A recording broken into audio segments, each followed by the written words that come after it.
Hi friends, welcome back to my small work. ఈరోజు అయితే మాకు అన్నయ్యకు స్మాల్ ప్రాజెక్ట్ వర్క్ ఇచ్చారు.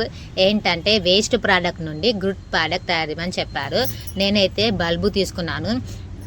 పాడైపోయిన బల్బు ఉంటుంది కదా, బల్బు తీసుకొని దానికి మొత్తం పెయింటింగ్ వేసేసి చెమ్కీ జల్లని దాని మీద చెమ్కీ జల్లేసి దానికి స్టోన్స్తో ప్రిపేర్ చేసి ఇలా మొత్తం ప్రిపేర్ చేసేసానండి. ప్రిపేర్ చేసేసి అందులో చెట్ల నుంచి ఫ్లవర్ తీసేసి దాంట్లో పెట్టేసి మొత్తం రెడీ చేసేసాను.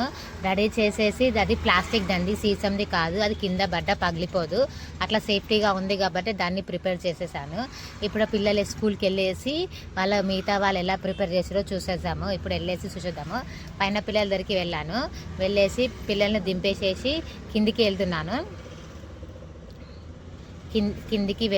కిందికి వెళ్ళేసి కన్నయ్య క్లాస్ని ఒకసారి టచ్ చేద్దాము. కన్నయ్య క్లాస్లో ఇక్కడ వీరు 4-5 మెంబర్స్ పిల్లలు ప్రిపేర్ చేశారు. గ్లాస్లో ఫ్లవర్ పెట్టి చేశారు. ఇది నాది. నెక్స్ట్ గ్లాస్లో ఫ్లవర్ పెట్టి సన్ఫ్లవర్ లాగా చేశారు. నెక్స్ట్ వాటర్ బాటిల్ను కట్ చేసి దానికి డిజైన్ వేసి పెన్సిల్స్ స్కేల్స్ పెట్టారు. నెక్స్ట్ వాటర్ బాటిల్ని హాఫ్ కట్ చేసి అలా ట్రీలో పెట్టచ్చని ట్రీని పెట్టారు. నెక్స్ట్ ఒక బాబు మాత్రం చిన్న గ్లాస్లో డస్ట్బిన్ ప్రిపేర్ చేశారు.